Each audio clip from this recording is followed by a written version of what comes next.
Is it true that Christopher John Scott Dougall, commonly known as Scott Dougall from Google, is the head of the 1% in the NWO? Yes, it's true. In the NWO, Scott Dougall is let's just broaden it to the Dougall boys, Scott and Hector. Scott and Hector are the voice of the 1% in the NWO. Yes. What's the NWO? Now, don't get this wrong.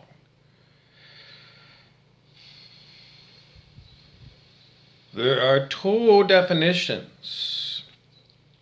And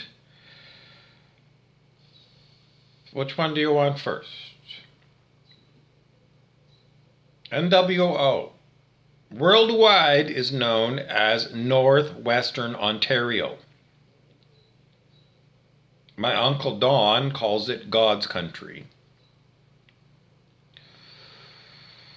NWO, Northwestern Ontario. It's just because it's a strange shape. Ontario province of Canada. It's a very strange shape. It wraps around the north side of the Great Lakes.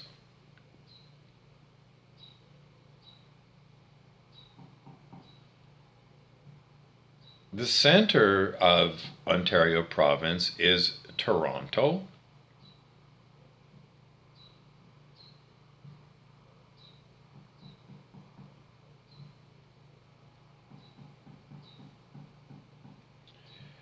Going north of Toronto to northern Ontario, you go to Barrie, and then you go to North Bay, Lake Nipissing.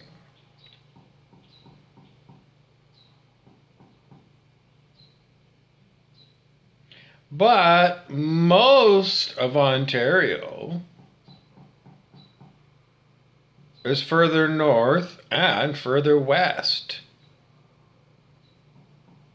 especially further west of North Bay.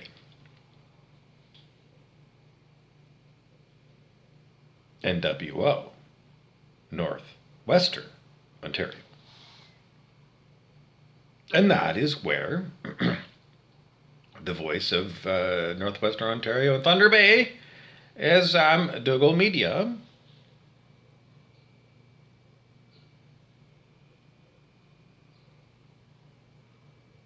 Hector Dougall's company.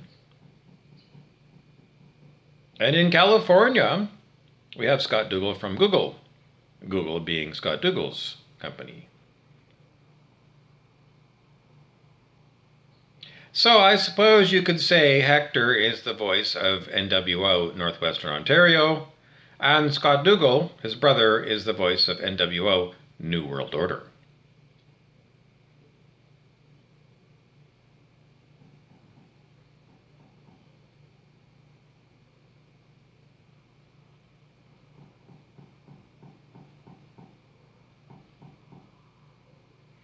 So that's where you'll get it. Now, what's more significant, being the voice of the New World Order or the voice of Northwestern Ontario?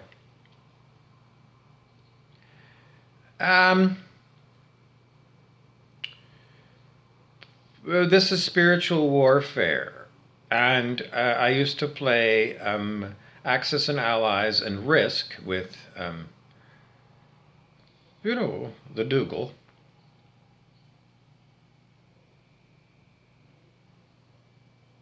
So, strategy kind of games are definitely something that they're interested in.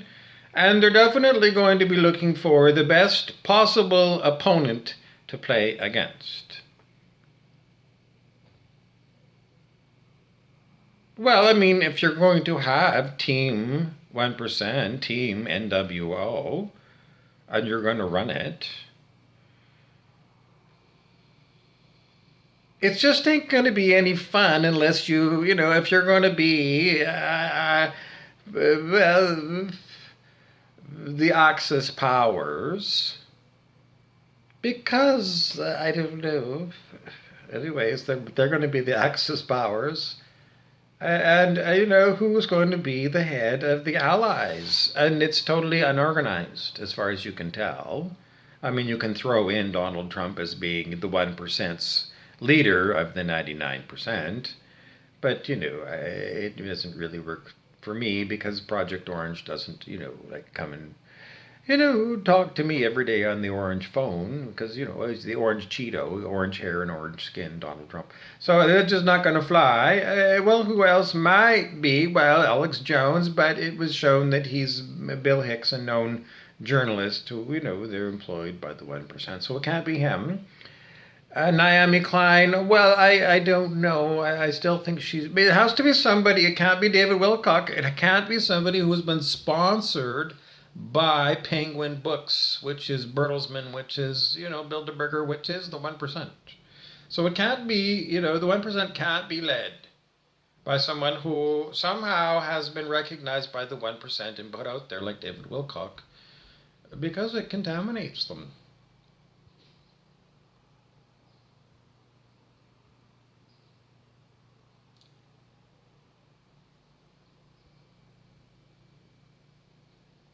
Anyway, make a long story short, I am the leader of the opposition to the NWO boys, the Dougall boys, and the 1%. Well, what about Bill Gates? I don't want to tell you over and over again, but those people are over the hill. The game is played by people who are in their 50s. The Dougall boys are in their 50s. Ergo, they are the leader. Well, it's just the New World Order. Okay, well, you have it's very difficult to try and explain to you a holographic nature of our reality. It's just that, you know, if you take any old city on planet Earth, holographically, it is the same as every other city on planet Earth and every other city anywhere in the multiverse.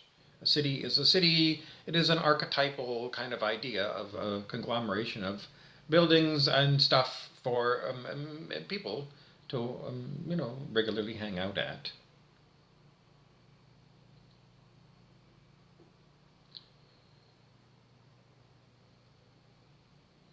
So, if you can dominate a city,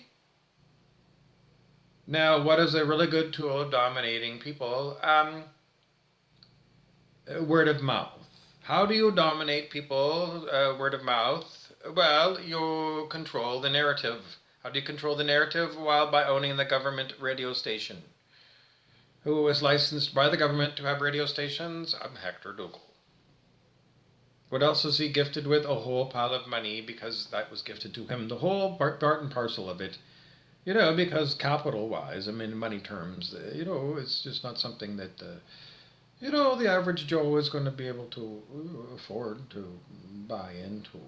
Well, if they could, then there would be a lot more independent operators of radio stations and TV stations across Canada. And let's just face it, there aren't. They're enormous, enormous corporations that own media in Canada. And as far as small town places, well, I don't know if CHCH in Hamilton is an independent station, independently owned, or it's just, it used to be. But yeah, CKPR, a TV in Thunder Bay, is technically, you know, independent, even though it is, you know, rebroadcasting global. But that is a decision of the station owner, Hector Dougall, and Hector Dougall does play global news and the global narrative of the 1%. And that becomes the narrative of the city of Thunder Bay, ergo, holographically. Does it mean that if Hector Dougall changed his radio and TV stations to Bob News, Bobby Burrows' news for the world, that the world would change even if you just broadcast it into Thunder Bay? Theoretically, yes, it would. Because Thunder Bay, as Thunder Bay goes, so goes to the rest of the world. As above, so below. You be the change by you being the change. And then the outside world notices you're the change and follows suit. What if the outside world says we're never going to go your way? I don't know. It's the Hermetic laws, the green tablets of Thoth. I don't know. It's ancient wisdoms. I don't know. How do I prove it? I don't know. Well, I do. I mean, well, because I mean, in this lifetime, I don't know. I don't know. Is it multiple? I'm told that it's actually multiple lifetimes. Because the Celestine Prophecy book says so, and the movie does show you that incarnation after incarnation, there has been a battle between the 1% and everyone else. And the leader of everyone else is technically, depends on where they are on the scale of human consciousness. If they're at 190, then they're led by their ego. If they're at 499, then they're led by logic.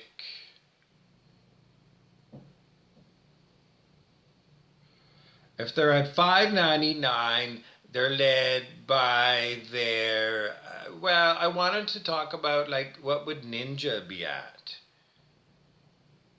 190 is where a bad kid joins the Marines, and it's up to the Marine drill sergeant to take that bad kid, break it down, and rebuild it as a Marine, a green troop, not been battle tested, but, given the basic trainings and, the old bully from the schoolyard has been broken down, and now it's at least knows that it's a Marine, and this is how a Marine is supposed to act when it gets, in harm's way.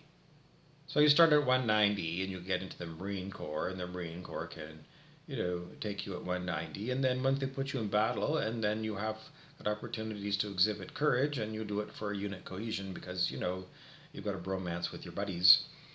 Then you'll get courage at 200, which is an enormous leap in consciousness. And that's the way that the transcending levels of consciousness happens in real life.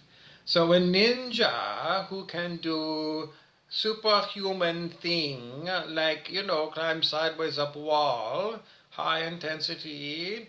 We're going to say it ninja. I have to calibrate. A ninja like you see in the movies, like Running Tiger all over the place, that hidden dragon one. That ninja is a real thing. Number one, it's real. It's an unreal thing. It's an unreal thing. It's fictional. Okay. That thing that's fictional can be made real. It can be made real. It cannot. Oh, hell. Well, I don't know. That's what I got. What does it mean? Well, I'm just going to tell you. That's what I got. So, it seems like ninjas can be presented to us with superhuman powers and superhuman abilities in the movies and in stage plays. But on planet Earth, the truth is that ninjas can't be ninjas. That's true. It's not true. Ninjas can have superpowers. They're controlled by the ninja. They're controlled by the ninja guru, the ninja god. Ninja god controls. There you have it. So in the god is the god of ninjas. And with ninja god running the ninjas, ninjas can run sideways up the side of stonework, like in Hidden Dragon, Crouching Tiger. That's too many words. Ninjas can climb walls sideways here on planet Earth if the ninja god wants them to. That's true. That's true. So why did we get it wrong in the first place? The answer is because I'm trying to tell you again and again.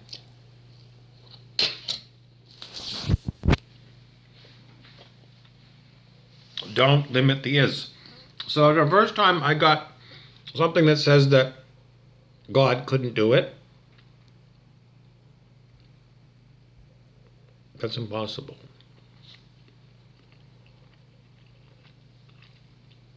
Impossible has two meanings.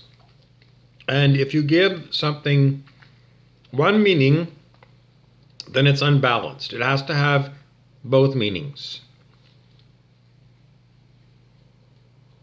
So, impossible means you take a word, possible, something that could be done, and you add a prefix, I am, and that's the same saying as saying not possible. Impossible is the same as not possible.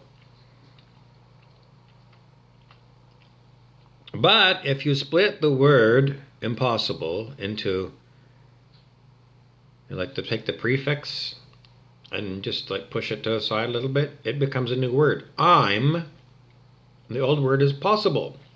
So impossible, you just cut it right there after the M and you've got I'm possible. So is it possible or not? Well, we wanted it to be a Schrodinger's cat in a state of it's not known. If you don't know what I'm talking about, it's quantum physics and the observer effect and the fact that I don't understand it. Which is good, I suppose. I should understand it better. I need to go and watch another lecture on it, I suppose. But it was somebody like Heisenberg in 1925 who said, if you think you understand quantum physics, if you really think you understand it, you've got so many lectures on it, if you really think you understand it, it was Heisenberg or somebody like that, Niels Bohr, you don't understand quantum physics. If you think you understand it, you don't understand it. If you don't understand it, you're better off. I think it's what Heisenberg or Niels Bohr was saying. You're better off admitting that you don't understand it than saying you understand it. It's better to be indeterminate than determinate.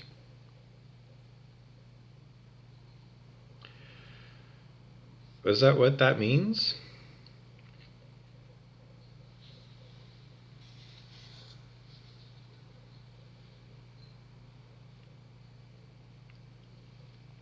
At what point is Schrodinger's cat dead? Well, I think they said because Schrodinger puts a cat into a box, and inside the box is a cat and a revolver gun.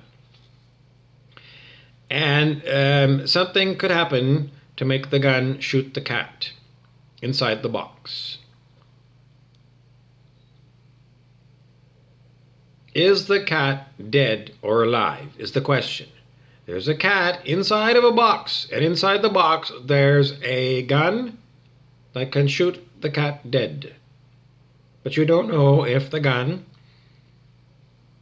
shot the cat or not. Most people are going to say that gun ain't going to shoot unless, there's like somebody that shot the gun. You're right. And unfortunately, it's blocked from my consciousness right now what the details were, specifically as to what the answer is to that question. Is there another person in that box? An incubus or something who is capable of shooting that gun at the cat? Does the cat pick up the revolver and shoot itself? Is there 6 chambers in the revolver? And does the cat spin, and there's only one bullet in there, and then they're playing Russian roulette like you saw in the Deer Hunter movie? Who inside the box shoots the cat is the question. And if you don't know, then the answer is, well, this is the book learning that we were given in 11th grade physics, or was it something like that? Schrodinger's cat, it would be maybe 2 or 3 paragraphs, 1 page out of your physics textbook from 11th grade, and you don't remember? You should remember. If you can't, then you're blocked. I can't get it because I'm being blocked. Why? To illustrate a point that you can be blocked from information that you've already taken in by you spending your own time reading something or hearing something And if you can't get it directly back, idiopathic memory, then something is stopping you from having idiopathic memory. Is it something or someone? Well,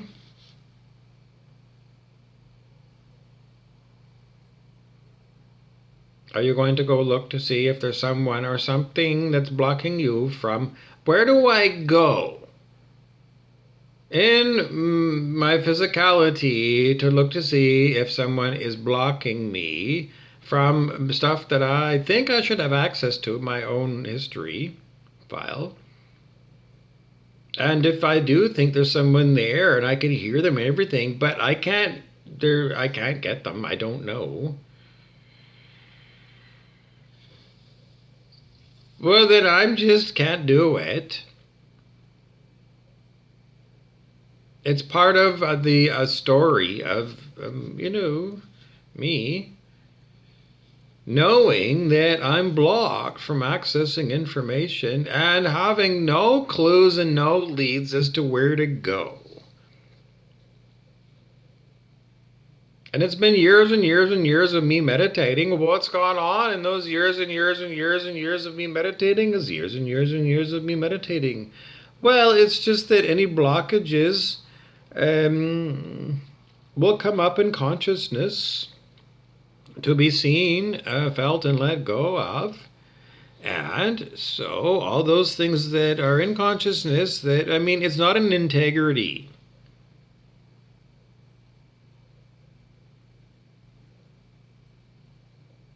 to block people from themselves. Except if it's part of a game where, I'll do that for you, for a long period of time, and then eventually maybe you'll figure out that I'm doing that, but you agreed to. How do I know when I don't even remember? Because somebody's going to say you agreed before you incarnated to do this. There's always some kind of a bullshit thing that people are going to say. But if you can't produce the documentation that we did have an agreement now, and you're going to say it was part of the original agreement, that I wouldn't tell you. It's always going to be like, but it could be true. Someone's going to say.